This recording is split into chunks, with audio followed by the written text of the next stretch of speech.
ठीक है, क्या है एक्सपोनेंशियल फॉर्मूला।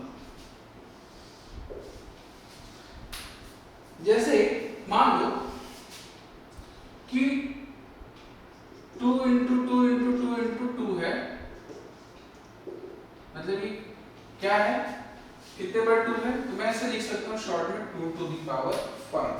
ठीक है, अब मुझे इसको सॉल्व, जैसे ये तो मैंने एक्सपेंडेड फॉर्म में दिया होता है, इसको मैंने पावर के फॉर्म में लिख दिया। अब अगर क्वेश्चन मेरा ऐसा होता कि भैया एक बात बताइए कि 2 की पावर 5 इंटू 2 की पावर 6 का आंसर क्या होगा, तो मैं इसको एक्सपेंड करके थोड़ी ना चेक करूंगा कि ये कितने बार हो रहा है।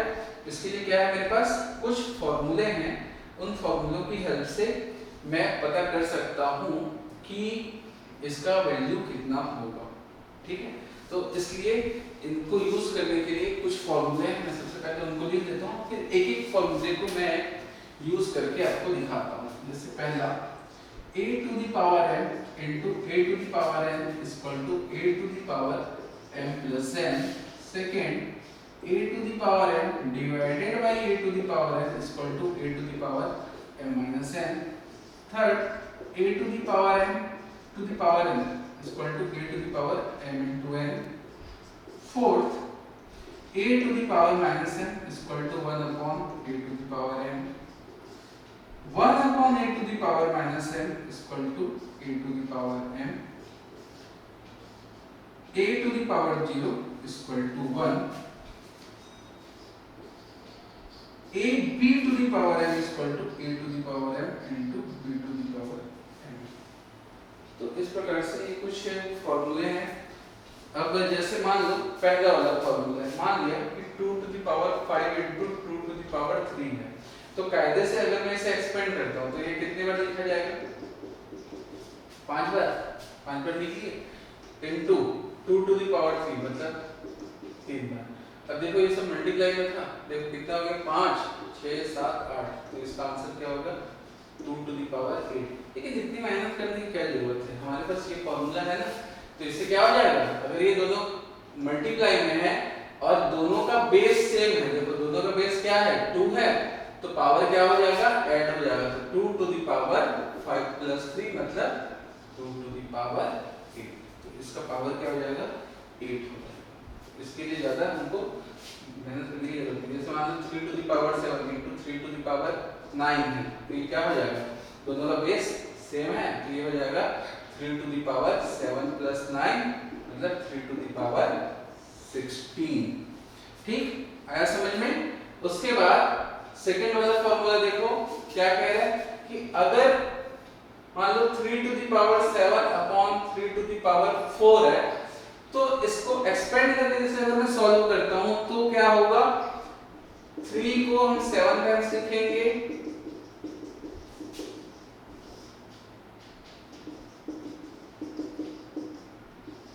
ये अब देखो ये 3 इससे कट गया, ये इससे कट गया, ये इससे और ये इससे, तो कितने 3 बच गए 3 टू द पावर 3।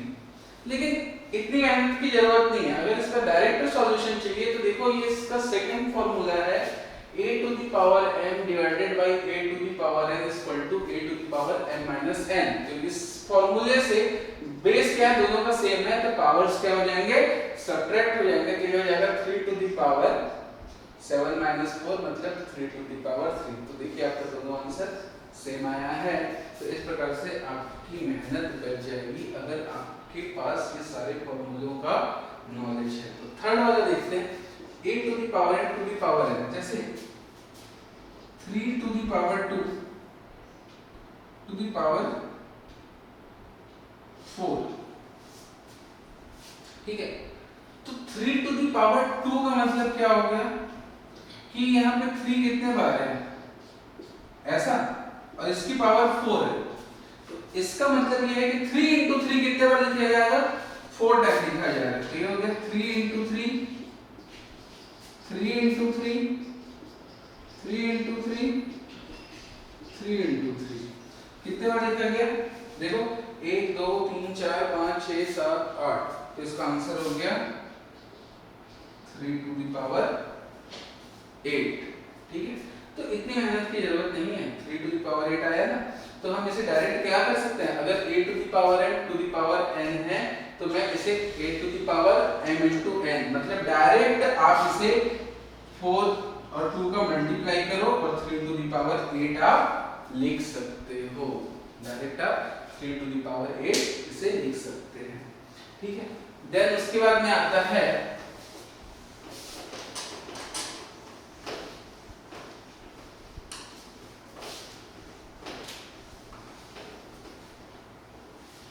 जैसे ये दो फॉर्मूले हैं, इनका मतलब मैं समझाता हूँ। जैसे a to the power minus m equal to 1 upon a to the power m है, तो मान लो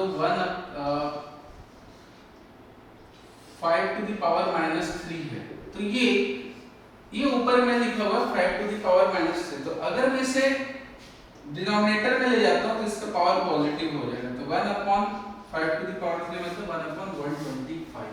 तो इस प्रकार अगर कोई चीज जो ऊपर है अंश में है, न्यूमरेटर में है, अगर उसकी पावर नेगेटिव है तो उसको अगर हम डिनोमिनेटर में ले जाएं तो उसकी पावर क्या हो जाती है, पॉजिटिव हो जाती है। और इसका जस्ट उल्टा, अगर ये चीज डिनोमिनेटर में इसका पावर नेगेटिव था तो न्यूमरेटर में जाकर इसकी पावर पॉजिटिव हो जाएगी। इस प्रकार से इन दोनों फॉर्मूलों का ऐसा यूज है।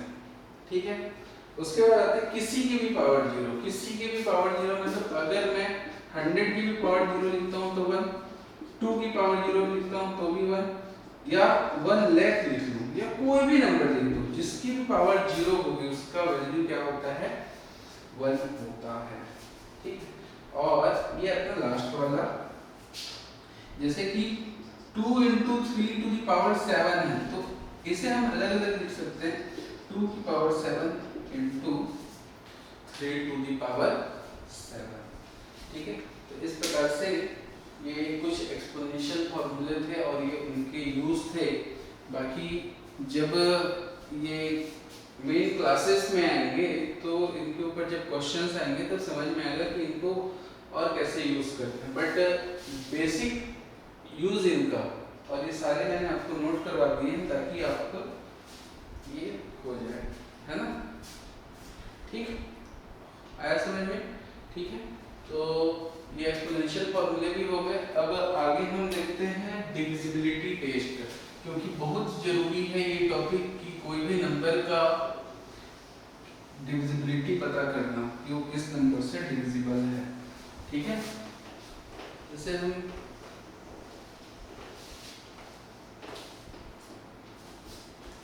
जैसे डिविजिबिलिटी मतलब कोई नंबर किसी नंबर से भाग जा रहा है कि नहीं जा रहा है, तो डिविजिबिलिटी ऑफ 2 देखते हैं सबसे पहले। तो डिविजिबिलिटी ऑफ 2 का रूल क्या है कि कोई भी नंबर जिसका इकाई का अंक या यूनिट प्लेस 0, 2, 4, 6, 8 होगा वो नंबर 2 से डिविजिबल हो जाएगा। जैसे 122, तो इसका लास्ट ये जो प्लेस है ये क्या है, 2 है। 1, 6, 9, 7, 3, 2, 4, 5, 8, 1, 3, 7, 9, 2, 5, 0, 167, 8, 3, 4। तो ये कुछ मैंने नंबर ले दिए। अब देखो इसका यूनिट प्लेस क्या है, 2 है। आंख बंद करके मैं कह सकता हूँ कि ये 2 से डिवाइड हो जाएगा, क्योंकि इसका यूनिट प्लेस क्या है, 2 है। तो अगर मैं इसे 122 को 2 से डिवाइड करता हूँ तो आ जाएगा 61। ठीक है, इसका यूनिट प्लेस क्या है, 3 है, ये डिवाइड नहीं हो सकता। इसका यूनिट प्लेस क्या है, 8 है।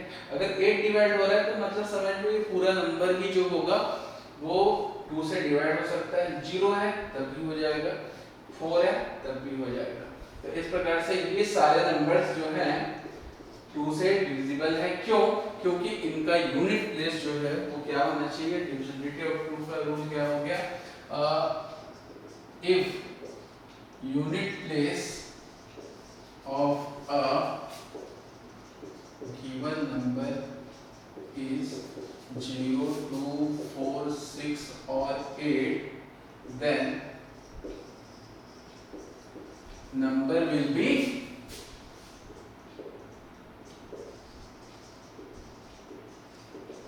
divisible by 2। तो कोई भी नंबर जो होगा वो 2 से डिविजिबल ठीक है।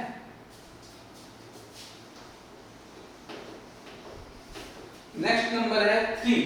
तो हम देखते हैं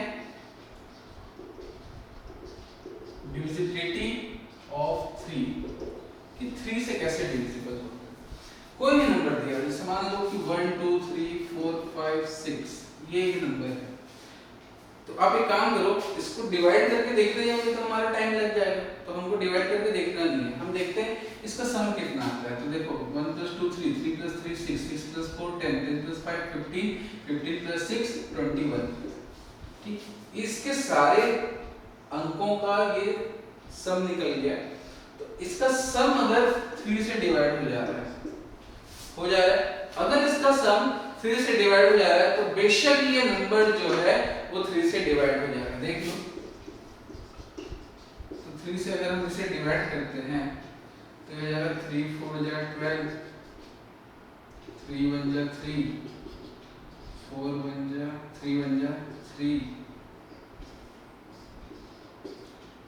3 5 जा 15 और 3 2 जा 6। ये नंबर डिवाइड हो गया। लेकिन इतनी मेहनत करके देखने में जितना ये समय लगा उससे बहुत ही कम समय में ये पता चल गया कि हाँ भाई यह नंबर जो है वो 3 से डिवाइड हो जाएगा। तो रूल क्या है डिवाइड का 3 से?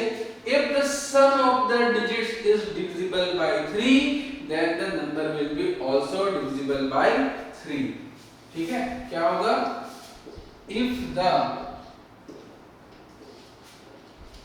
sum of number divisible by 3 then number will also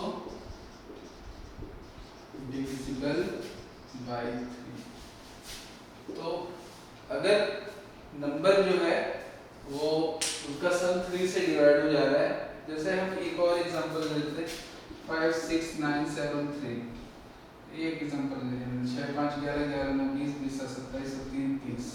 तो अगर इसका सम 30 आ गया तो इसको 3 से डिवाइड कर देते, ये भी हो गया, तो ये नंबर भी 3 से डिवाइड हो जाएगा। 157 6 9 2 5। ऐसे एक और रैंडम नंबर दे दिया हमने 5 1 6 7 6 13 13 6 19 19 9 28 2 30 5 35। तो 35 डिविजिबल बाय 3 नहीं होगा, तो इसलिए यह नंबर भी डिविजिबल नहीं होगा, है ना। इसलिए यह नंबर भी डिविजिबल नहीं होगा। तो ये है 3 का रूल। 3 का रूल समझ में आ गया। तो अगर 3 का रूल समझ में आ गया तो यही रूल 9 के लिए भी है, यही रूल 9 के लिए भी है। जैसे सेम रूल 9 के लिए है, लेकिन क्या है कि अगर sum of the digits is divisible by 9 then the number will be also divisible by 9। जैसे मान लिया 1 8 9 5 7 6, तो इसका सम करो 8 + 1 9 9 18 18 + 5 23 23 + 7 30 30 + 6 36। तो अगर ये 36 आया इसका सम, तो इसके सम को 9 से डिवाइड करो। अगर इसका सम 9 से डिवाइड हो गया तो ये नंबर भी 9 से डिवाइड हो जाएगा। बस हमको खाली चेक करना है कि नंबर 9 से डिवाइड हो रहा है इसका सम जो है ना। तो यही 3 का भी रूल था। 3 में जब चेक करते थे तो हम डिवाइड 3 से करते थे। 9 में जब हम डिविजिबिलिटी चेक करेंगे तो हम 9 से डिवाइड करके देखेंगे कि अगर 9 से डिवाइड हो जा रहा है तो ये नंबर जो है वो भी 9 से डिवाइड हो जाएगा। तो इस प्रकार से ये 9 का भी और 3 का डिविजिबिलिटी रूल सेम है। अच्छा 2 को देखे थे। 2 के साथ में मैं आपको एक साथ आपको इसके बारे में 2 के साथ में 2 4 8 और 16 का दिखा देता हूँ। ठीक है, कनेक्ट करके दिखाता हूँ। जैसे 2 में था 1 2 3 4 5 6, एक नंबर मैंने ले लिया। तो जब मैंने 2 का बोला तो क्या देखा हमने कि क्या ये जो यूनिट प्लेस है वो 2 से डिवाइड हो रहा है कि नहीं हो रहा है। ठीक है, तो हमने केवल देखा कि यूनिट प्लेस अगर 2 से डिवाइड हो रहा है तो वो नंबर भी 2 से डिवाइड हो जाएगा। ठीक है, आगे देखो कि अगर 4 का चेक करना है, 4 का चेक करने के लिए कुछ मत करो, केवल लास्ट के 2 डिजिट को चेक करो कि क्या ये लास्ट के 2 डिजिट 4 से डिवाइड हो रहे हैं क्या। अगर इसके पीछे कितना भी बड़ा नंबर हो,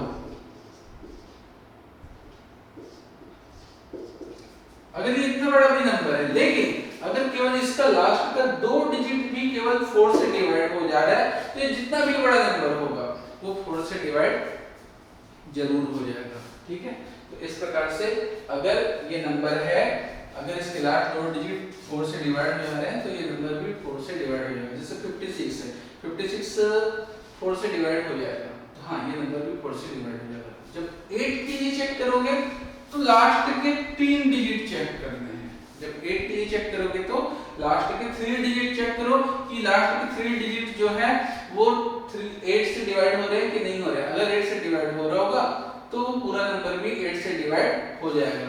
यही चीज अगर 16 के लिए चेक करना हो तो लास्ट के 4 डिजिट को आप चेक करिए। अगर लास्ट के 4 डिजिट्स जो हैं अगर वो डिवाइड हो जा रहे हैं, 16 से ये डिवाइड हो जा रहा है, तो आपका पूरा नंबर भी 16 से डिवाइड हो जाएगा। ठीक है, आया समझ में? ठीक है, तो इस प्रकार से हमने देखो कनेक्ट करके कितना देख लिया, 2 देख लिया, 3 देख लिया, 4 देख लिया, फिर उसके बाद में 8 भी देख लिया, 16 भी देख लिया, है ना।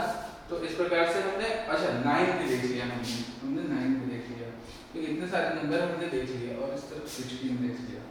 ठीक, अब आते हैं 5 का। तो 5 का डिविजिबिलिटी, अब देखो 5 का टेबल क्या दिखाता है आपको। 5 का टेबल क्या दिखा रहा है? 5 10 15 20 25 30 35 40 45 50, ये हो गया मेरा 5 का टेबल। तो 5 के टेबल का यूनिट प्लेस आप अगर देख रहे होगे तो ये 2 नंबर्स को छोड़ के कोई तीसरा नंबर है ही नहीं।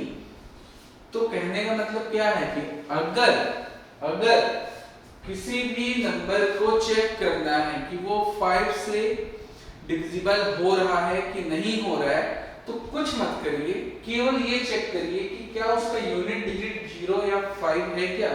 अगर 0 या 5 होगा तो वो नंबर डिविजिबल बाय 5 हो जाएगा। जैसे 18752 तो इसको 5 से चेक करना है डिविजिबिलिटी, तो हाँ लास्ट में यूनिट डिजिट क्या है 0 है, तो ये नंबर 0 से डिवाइड हो जाएगा। इसकी जगह अगर 5 भी होता तो भी डिवाइड हो जाता, लेकिन अगर इसकी जगह 3 होता तो ये डिवाइड नहीं होता, तो ये डिवाइड नहीं होता। आपको देखना चेक करना आप कर सकते हो। जैसे ये 5 से, तो 5 3 जा 15, 5 7 जा 35, ठीक है, 5 5 जा 25, 2 बच गया, 0 टाइम जाएगा, फिर 3 उतार दो, 5 4 जा 20, तो 3 बच गया।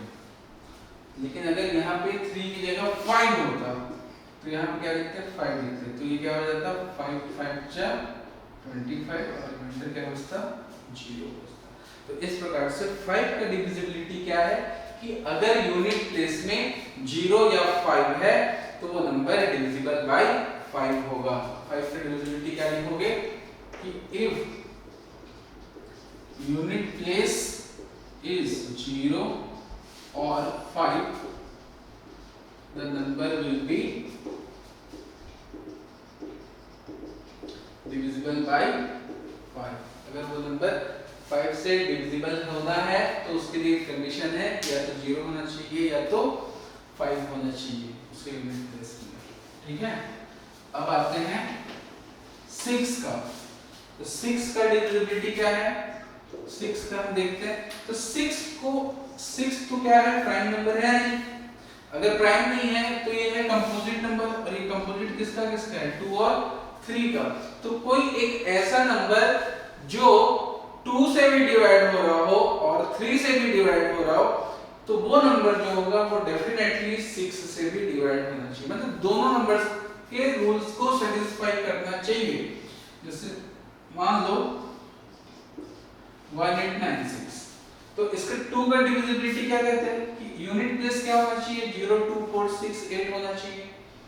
तो अगर ये 6 है मतलब कि सीधी बात है क्या कि ये जो है वो 2 से डिवाइड हो जाएगा। ठीक है, अब 6 3 से चेक करते हैं, तो 8 + 1 9 9 + 9 18 18 + 6 24, तो 24 डिवाइडेड बाय 3 काउंट हो जा रही है, तो ये 3 के रूल को भी सेटिस्फाई कर रहा है और 2 के रूल को भी सेटिस्फाई कर रहा है, तो इसलिए ये जो नंबर होगा ये 6 से भी डिविजिबल होगा। ये जो नंबर होगा ये 6 से भी डिविजिबल होगा। देख लो 6 3 जा 18, 6 1 जा 6, 6 6 जा 36। ये नंबर जो है वो 6 से भी डिविजिबल हो गया। 6 का डिविजिबिलिटी क्या है कि if the number is divisible by 2 and 3, then the number will be also divisible by 6। ठीक है, अगर कोई नंबर 2 से और 3 से दोनों से डिवाइड हो रहा है तो वो नंबर 6 से भी जरूर डिवाइड होगा। ठीक है,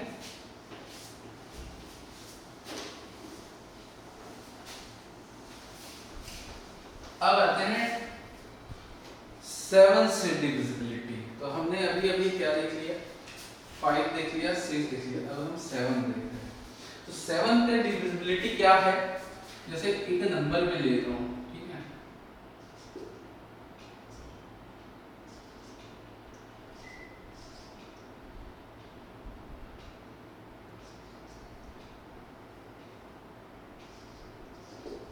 ऐसा एक नंबर ले लिया, ठीक। अब इसका रूल समझो। इसका रूल क्या है कि इसमें नंबर थोड़ा बड़ा ले लिया, चलेगा। इधर देखिए, इसके लास्ट प्लेस में जो भी ये नंबर है उसके लास्ट प्लेस में, लास्ट प्लेस क्या है 5, उसमें 2 से मल्टीप्लाई करो, 2 से मल्टीप्लाई करो। 2 से मल्टीप्लाई करने के बाद में जो नंबर बचा हुआ है, क्या बच गया 7 1 4 8 4 3, उसमें से इसका जो प्रोडक्ट आया है उसे माइनस कर दो। कर दिया, ये आ गया। अभी आपको देख के समझ में आ रहा है क्या ये 7 से डिवाइड हो जाएगा? नहीं आ रहा है, तो यही प्रोसेस को फिर से करो। इसका लास्ट प्लेस क्या है 3, तो 3 को 2 से मल्टीप्लाई करो, क्या आ गया 6। जो बचा हुआ पोर्शन है, बचा हुआ क्या है, ये पोर्शन बचा है 7 1 4 8 3, उसमें से इसे माइनस कर दो, ये आ गया। अभी भी आपको डाउट है कि मैं अभी भी पता नहीं कर सकता कि ये 7 से डिवाइड हो रहा है, तो फिर से वही काम करो कि लास्ट का जो डिजिट है उसको 2 से मल्टीप्लाई करो और जो बचा हुआ है 7 1 4 7, उसमें से इसको माइनस कर दो। ठीक है, अभी भी डाउट है कि मैं पता नहीं ये होता है कि नहीं होता है, तो फिर से वही प्रोसेस करो। 6 आ गया, जो बचा हुआ पोर्शन है उसमें से इसको माइनस कर दो। अब तो कोई भी बता देगा यार 707 है, तो अगर जहां पे तुम कंफर्म हो जाओ वहां पे तुम छोड़ दो, वहां से फिर आप देख के समझ सकते हो, जहां पे वहां से आप करना छोड़ दो। नहीं तो जब तक नहीं समझ में आता तब तक यही प्रोसेस करना है कि लास्ट का जो यूनिट डिजिट है उस यूनिट डिजिट में 2 से मल्टीप्लाई करो, जो नंबर आया मल्टीप्लाई करके उसको बाकी के बचे हुए नंबर्स में से माइनस कर दो। और ये प्रोसेस तब तक आपको करते रहना है जब तक कि आप श्योर नहीं हो जाते कि ये नंबर 7 से डिवाइड हो रहा है, जो देख के समझ में। जैसे अगर मुझे यहाँ भी नहीं समझ में आता तो मैं एक काम करता, 7 में 2 से मल्टीप्लाई करता, ये आ गया 14, बचा हुआ नंबर है 70, 70 में से 14 को माइनस कर देता, 6 आ गया, ये 56। अब तो कंफर्म हो गया, 2 डिजिट में आ गया, टेबल पे आ गया, तो यहाँ पे आके श्योर हो गया मैं कि हाँ भाई ये 7 से डिवाइड हो रहा है। तो ये प्रोसेस जो है ये आपको, जैसे कई किताबें हैं जिसमें आपको 7 से डिविजिबिलिटी नहीं मिलेगी, तो ये चीज आपको समझ में आ गई होगी, तो आप इसे नोट कर लो, नहीं तो आप बार बार इसको रिपीट करके सुन लो, नहीं आता है तो फिर पूछ लो। लेकिन ये बहुत ही इंपॉर्टेंट डिविजिबिलिटी रूल है, आपको हर बुक में नहीं मिलेगा। ठीक है, तो इस प्रकार हमने 7 पे देख लिया, तो 2 से लेके 9 तक देख लिया। 10 से डिविजिबिलिटी का रूल है, सीधी बात है, 10 जो होता है 10 के जो यूनिट प्लेस होता है वो कभी भी 0 छोड़ के कुछ होता ही नहीं, तो वो नंबर्स जिनका यूनिट प्लेस 0 है वो सारे नंबर्स 10 से डिवाइड होंगे, नहीं तो नहीं होंगे। 0 के अलावा कुछ भी होगा, जैसे 5 7 6 0, अगर 0 है तब तो ये 10 से डिवाइड होगा, नहीं है 0 तो नहीं हो सकता। जैसे मैं यहाँ 3 कर दूं तो क्या ये 10 से डिवाइड हो जाएगा? नहीं हो सकता। कंप्लीट डिविजिबिलिटी नहीं आएगा, डेसिमल में आंसर आएगा। हम यहाँ पे डिविजिबिलिटी मतलब बोलते हैं कि कंप्लीटली ये डिविजिबल हो रहा है या नहीं हो रहा है, ठीक है। तो इस प्रकार से यूनिट प्लेस अगर 0 है तो ही वो 10 से डिवाइड होगा, ठीक है। 10 की डिविजिबिलिटी के बाद में देखते हैं 11 का डिविजिबिलिटी, ठीक है। 11 का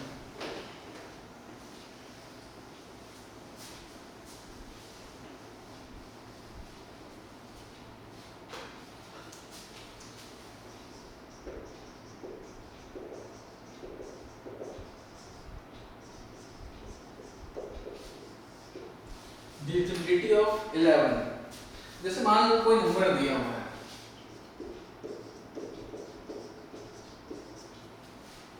ये एक नंबर दिया, तो एक काम करो, आप इसके इवन प्लेसेस को और ऑड प्लेसेस का डिफरेंस निकाल लो। तो नंबर को स्टार्ट कहां से करोगे? इस तरफ से। क्यों? काउंट तो आप ऐसे से करते हो ना, 1 10 100 1000 10,000। तो यहाँ से ये फर्स्ट हो गया, ये थर्ड हो गया, फिफ्थ 7 9 पोजीशन। तो ये सारे प्लेसेस कौन से हो गए? Odd places. तो sum of odd places minus sum of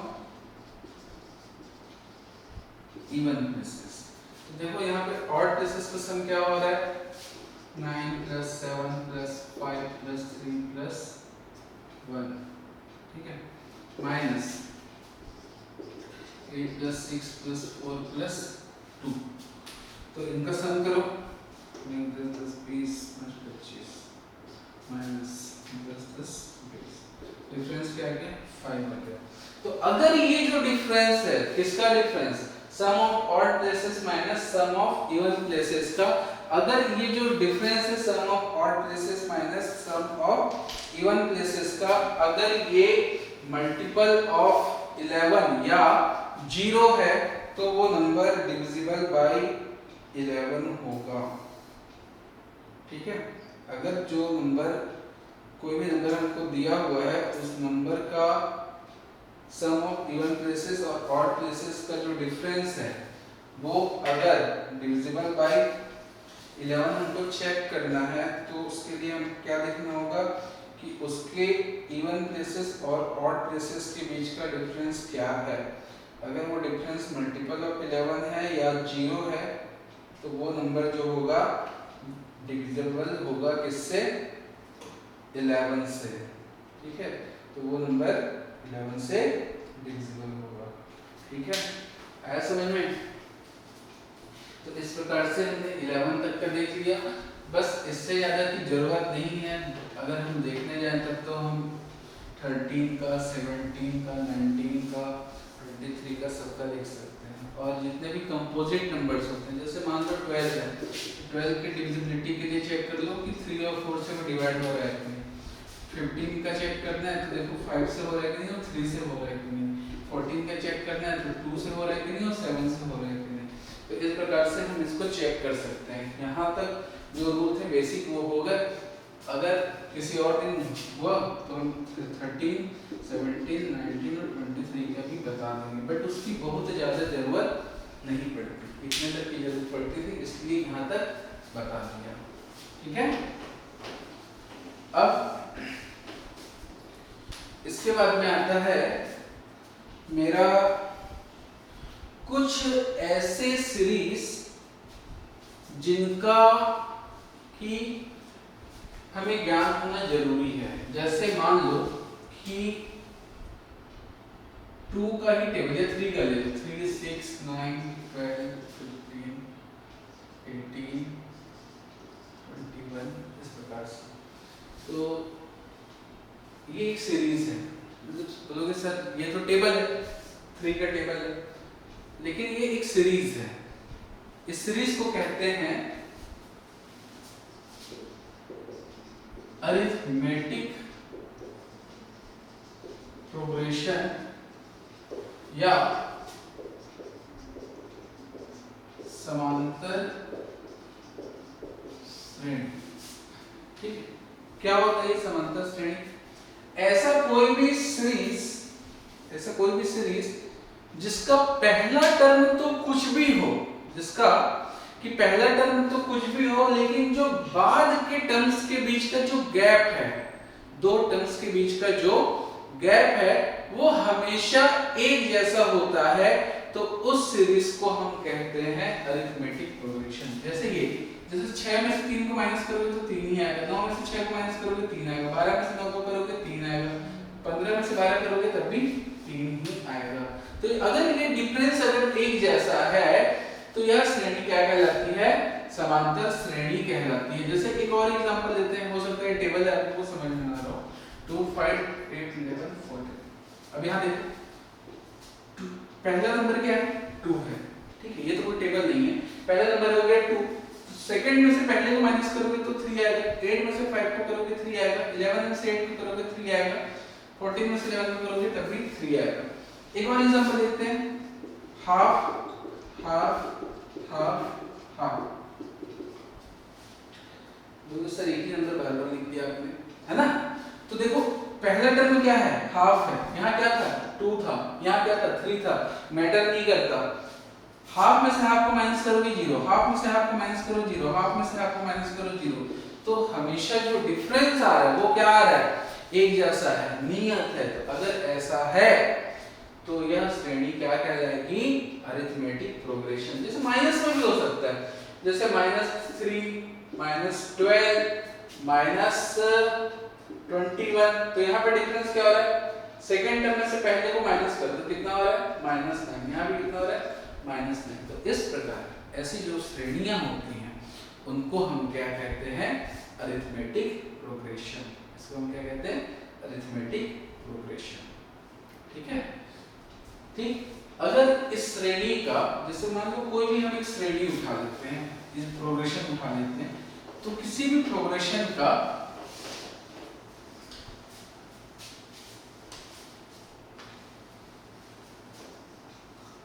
जैसे मान लो ये जो क्वेश्चन था 2 5 8 11। अब मेरे को ये तो पता है मैं 3 3 3 3 जोड़ते जाऊंगा तो अगला टर्म निकलते जाएगा, लेकिन मैं कब तक ऐसे करूंगा? पास का होगा तो मैं कर भी लूंगा कि पहला मतलब 5वां टर्म है, 8वां टर्म है, 10वां टर्म है, इतने तो मैं निकाल भी सकता हूँ। मेरे को बोला गया इस श्रेणी का 20वां पद क्या होगा? 20th टर्म क्या होगा? तब मैं क्या करूंगा? तो देखो इसका एक फॉर्मूला है, a of n = a plus n minus 1 = d, जहां कि a जो होता है वो होता है फर्स्ट टर्म, d जो होता है कॉमन डिफरेंस, n होता है नंबर ऑफ। मेरे को 20वां पद निकालना है तो n की जगह क्या रखूंगा मैं? n मेरा क्या हो जाएगा? 20। इसका पहला पद क्या है? फर्स्ट टर्म, प्रथम पद क्या है? 2, और डिफरेंस कितने का है? 5 में से 2 को माइनस करें तो क्या आ रहा है? 3 आ रहा है। इस फॉर्मूले में पुट करो तो a n की जगह क्या रख दिया? 20 रख दिया। a की वैल्यू क्या है? 2, n की वैल्यू क्या रखनी है? 20, और d की वैल्यू क्या रखनी है? 3। ये हो गया 2 धन 19 57 59। इसका 20वां पद जो होगा उसका मान क्या होगा? 59 होगा। इसके nवें टर्म्स का मान क्या होगा? 59 होगा। तो इस प्रकार से इसका ये जो फॉर्मूला है, ये फॉर्मूला आप नोट कर लो। nth term of an arithmetic progression, nth term of an arithmetic progression, कि किसी श्रेणी का, समांतर श्रेणी का nth टर्म निकालने का क्या फॉर्मूला है। ठीक है, आया समझ में?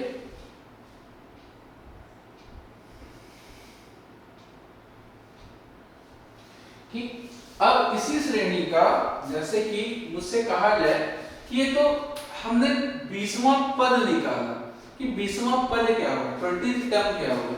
अब मुझे ये बोला जाए कि इसके पहले 5 टर्म का सम क्या होगा, पहले इसके 5 टर्म का सम क्या होगा। जैसे 1 2 3 4, अगला टर्म भी हम लिख लेते हैं इसका 40। तो ये पूछ रहा है कि यहां से यहां तक का सम क्या होगा। तो देखो मैं जानबूझ के 5वें टर्म तक के निकाल रहा हूं ताकि हम इसको क्रॉस चेक कर सकें। मतलब पूछ रहा है कि 2 + 5 + 8 + 11 + 14 कितना मिलेगा। 5 2 7 8 7 15 15 और 11 26 26 और 14 40, ये सम आ रहा है इसका 40। अब इसका एक फॉर्मूला है, क्या फॉर्मूला है, sum of n terms n/2 2a + n-1 into d।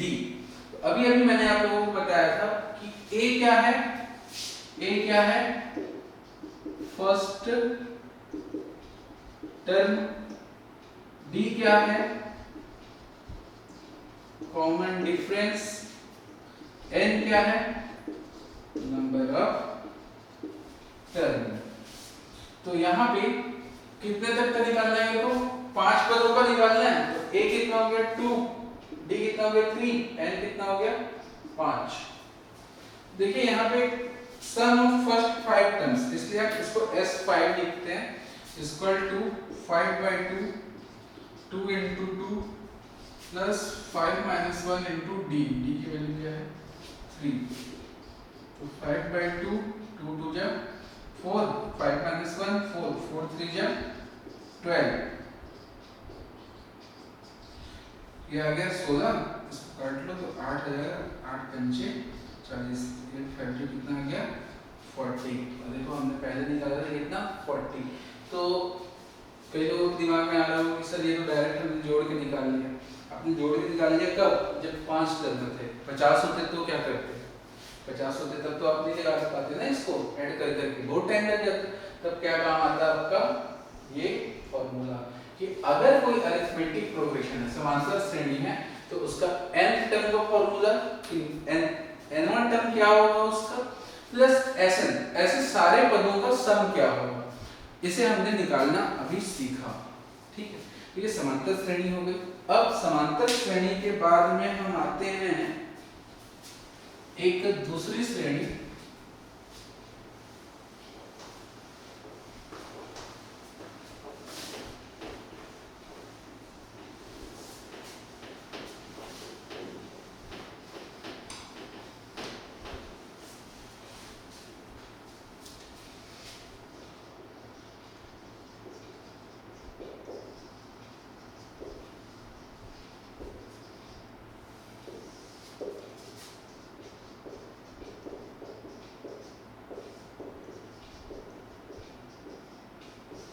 गुणोत्तर श्रेणी या ज्योमेट्रिक प्रोग्रेशन। जैसे कि अभी जैसे हमने 2 का टेबल देखा था, तो 2 4 6 8 10, तो ये क्या था एपी था।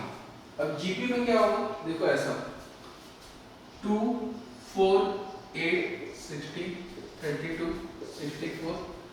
तो इसमें क्या हो रहा है, टर्म्स किसी मल्टीपल में बढ़ रहे हैं, किसी विशेष तरीके से उनके जो मान में जो वृद्धि हो रही है गुणात्मक हो रही है, मतलब मल्टीपल में हो रही है। जैसे देखो 2 2 जा 4 हो गया, 4 2 जा 8 हो गया, 8 2 जा 16, 16 2 जा 32, 32 2 जा 64। तो ये जो प्रोसेस हो रहा है इसे हम क्या कहते हैं, गुणोत्तर श्रेणी। जैसे 3 का देखो, 3 हो गया, 3 का 9 हो गया, 9 का 81 हो गया। तो इसमें क्या हो रहा है 3 टाइम्स होते जा रहा है, क्या हो रहा है 3 टाइम्स होते जा रहा है। ठीक है, तो अब जरूरी नहीं ऐसा ये इसी में बढ़ता जाए, हो सकता है उल्टा भी हो सकता था, 81 हो जाए फिर 9 हो जाए फिर 3 हो जाए। तो ये हाफ, इसका पावर क्या होता जा रहा है, हाफ पावर में आता जा रहा है। तो इस प्रकार से जो श्रेणियां होती हैं जिसमें चीजें किसी मल्टीपल में कम या ज्यादा होती है उसको ज्योमेट्रिक प्रोग्रेशन कहते हैं। मल्टीपल में, इसमें डिफरेंस अरिथमेटिक प्रोग्रेशन में क्या होता है, दो कॉन्सेक्यूटिव टर्म्स के बीच का डिफरेंस होता है। यहाँ पे दो कॉन्सेक्यूटिव टर्म्स के बीच का रेशियो इक्वल होता है। जैसे आप 4 डिवाइडेड बाय 2 करोगे तब भी 2 मिलेगा, 8 डिवाइडेड बाय 4 करोगे तब भी 2 मिलेगा, 16 डिवाइडेड बाय 8 करोगे तब भी 2 मिलेगा। तो इस प्रकार से ये सारे जो कॉन्सेक्यूटिव टर्म्स होते हैं उनके बीच का जो रेशियो होता है वो हमेशा इनमें इक्वल होता है। अब जैसे इसी श्रेणी का मैं पूछता हूं कि 10वां टर्म क्या होगा इसका, ठीक, मैं मैन्युअली भी निकाल के दूंगा। तो an इक्वल टू होता है a r to the power n minus 1, ठीक है, ये फॉर्मूला है किसका, nth term of an GP, किसी ज्योमेट्रिक प्रोग्रेशन के nth टर्म का ये फॉर्मूला है।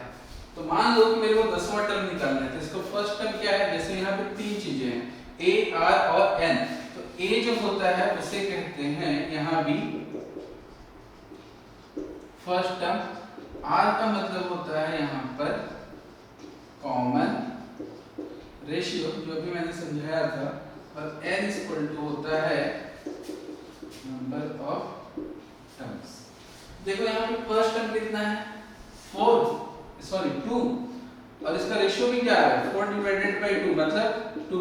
तो कौन सा टर्म निकालना है 10th टर्म निकालना है। तो इस फॉर्मूले में डालते हैं हम इसको, तो a of 10 is equal to 2 to the power 10 minus 1, तो 2 into 2 to the power 9 मतलब 2 to the power 10। तो जो 2 to the power 10 जो होता है ना वो 1024 के इक्वल होता है। 2 का पावर 10 जो होता है 1024 के इक्वल होता है, ठीक है। अब देखो यहाँ पे 1 2 3 4 5 6 तक लिखा हुआ है 128 और फिर 256 फिर 512 फिर 1024, आप करके देख लो आ रहा है ना। तो इस प्रकार से ये इसके nth टर्म का फॉर्मूला हो गया, ठीक है, ठीक।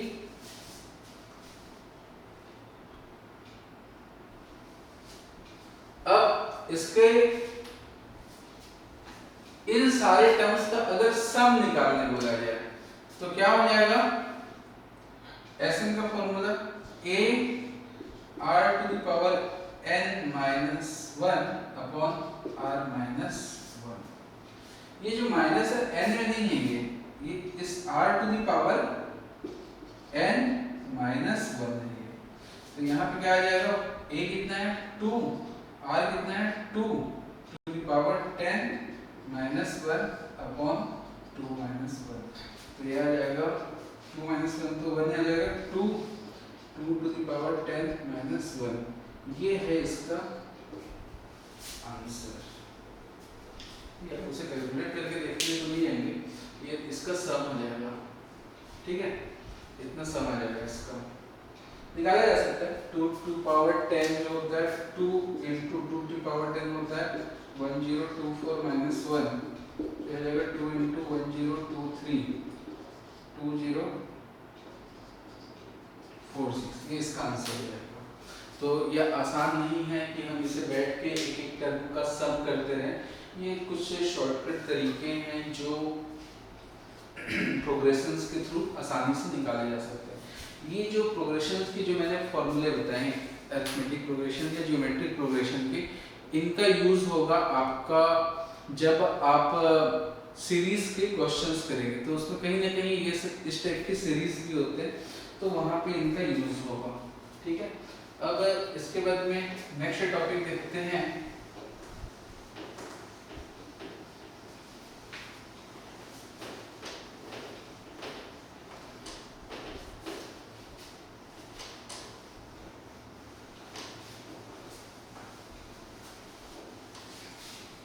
सम of n terms, sum of n terms. पहले नेचुरल नंबर्स का सम, जैसे मैं बोलता हूं कि 1 to 10 तक का सम निकाल दो, तो 1 से 10 तक का सम निकालने के लिए कुछ मत करो, 10 उसका अगला नंबर 11 अपॉन 2 कर दो, तो आपका सम निकल के आ जाएगा कितना है 55। ठीक है, इसका फॉर्मूला क्या है, जैसे अगर सम ऑफ n टर्म्स बोले तो इसका फॉर्मूला हो जाएगा n+1/2। तो इस प्रकार से जहां तक का भी सम, मान लो 20 तक का सम निकालने बोल रहा है, 20 तक का, तो n की वैल्यू क्या होगी 20, तो 20 से एक बड़ा क्या हो जाएगा 21/2 कर दो, आ जाएगा 210। अब बैठ के इत्मीनान से चेक करते रहना कि ये जो मैंने फॉर्मूला बताया उससे सही आंसर आ रहा है कि नहीं। 1 से 20 तक का निकालना है तो हाँ भाई 20, उससे एक बड़ा नंबर 21, दोनों को मल्टीप्लाई करके 2 से डिवाइड कर दो, जो आंसर आएगा उतना ही उसका सम होगा। ठीक है, हो गया। अब जैसे इस टाइप का है, हाँ इसकी केस इन सारे जो मैं अभी बता रहा हूँ, इसका सम ऑफ n टर्म्स n² या n³ मतलब वो सारे स्टार्ट कहां से होंगे, अगर 1 से स्टार्ट हो रहे तब के लिए है। ठीक है, तो ये हो गया। दूसरा, अगर मैं 1 का स्क्वायर प्लस 2 का स्क्वायर प्लस 3 का स्क्वायर प्लस 4 का स्क्वायर प्लस 5 का स्क्वायर ऐसा मैं करना चाहता हूँ कि इसका सम क्या आएगा, तो देखो जैसे इसका सम क्या आएगा 1 + 4 + 9 + 16 + 25, 1 4 5 5 और 9 14 14 16 30 20 50 5 55 आता है। ठीक है, अब हम इसे फॉर्मूले से करते हैं, तो इसका sum squares of n terms, square of n terms का फॉर्मूला क्या है n+1 2n+1/6। ये फॉर्मूला है अगर स्क्वायर है, स्क्वायर्स का सम निकालना है। तो कहां तक गया 5 तक, तो n की वैल्यू क्या हो गई 5, 5 + 1 6, 5 × 2 = 10, 10 + 1 11/6 कितना आ गया 55। देख लो, है ना। तो ये नोट कर लो कि sum of squares of n terms, sum of square of n terms का फॉर्मूला क्या है n+1 2n+1/6। ठीक है, हो गया। उसके बाद में आता है next sum of cubes of n terms, जैसे 1 का क्यूब प्लस 2 का क्यूब प्लस 3 का क्यूब प्लस 4 का क्यूब। तो 1 का क्यूब कितना है 1, 2 का क्यूब 8, 3 का क्यूब 27, 4 का क्यूब 64। तो देखो कितना आ जाएगा 8 16 16 100 आ गया। ठीक, अब इसका सम निकालना है, तो इसके लिए फॉर्मूला क्या है n+1/2 का होल स्क्वायर। ठीक है, तो यहाँ n कितना हो गया, कितने टर्म है 4, तो 4 4/1/2 का स्क्वायर, ये काट दो 2 आ गया, 2 और 4 1 5 का स्क्वायर मतलब 10 का स्क्वायर कितना आ गया 100। तो इस प्रकार से अगर कुछ क्यूब्स दिए हुए हैं, जैसे 1 से लेकर 10 तक का दिया होता तो n की वैल्यू क्या आ जाती है 10 × 11/2 का होल स्क्वायर। देखो इसमें और इसमें डिफरेंस नहीं, इसी का स्क्वायर कर देने से क्यूब की वैल्यू के बराबर मिल जाता है।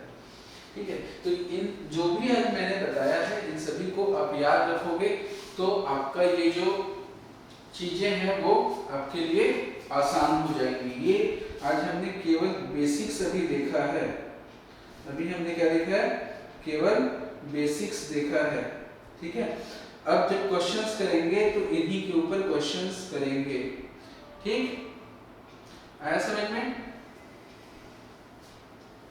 तो इस प्रकार से आज की हमारी इंट्रोडक्शन क्लास थी। आई होप कि आप लोगों को चीजें समझ में आई होंगी। अगर चीजों को समझने में दिक्कत हुई होगी या हो सकता है कि जल्दी हो गई होगी, फास्ट होगी क्लास, तो तब भी आप कमेंट करके बताएंगे कि सर थोड़ा सा इसको स्लो रखा जाए, या अगर स्लो हो तो आप अगर कहोगे कि इसे थोड़ा और स्पीड से करना है तो उसे भी किया जा सकता है। हाँ, लेकिन ये है कि जो भी हम पढ़ाते जाते हैं अगर उन चीज़ों को आप रिवाइज करके आते हो तो आपके लिए चीज़ों को समझना ज़्यादा आसान होगा, क्योंकि उससे क्या होगा कि पुरानी चीजें जब आपको याद रहेंगी ना तो नई चीजें जल्दी से समझ में आएंगी। और मैंने जो आप लोगों को सबसे बेसिक चीज बताई है कि आप कैलकुलेशन को फास्ट करने के लिए सबसे पहले क्या करो कि 15 तक का टेबल, 25 तक का स्क्वायर और उसका उल्टा,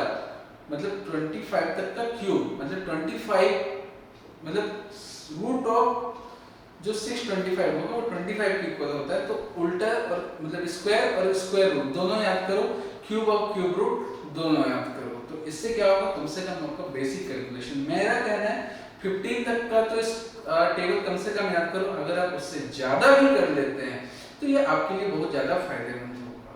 प्लस आपकी एडिशन की स्पीड या मल्टीप्लिकेशन की स्पीड फास्ट होनी चाहिए। मैं मल्टीप्लाई करने का एक और तरीका वैदिक तरीके से आपको बता दूंगा, अगर आपको वो समझ में आता है तो उस तरीके से भी आपका मेथड कैलकुलेशन बहुत फास्ट किया जा सकता है ना। तो आज की क्लास यहीं तक के लिए रखते हैं, फिर अगली क्लास में मिलेंगे। धन्यवाद।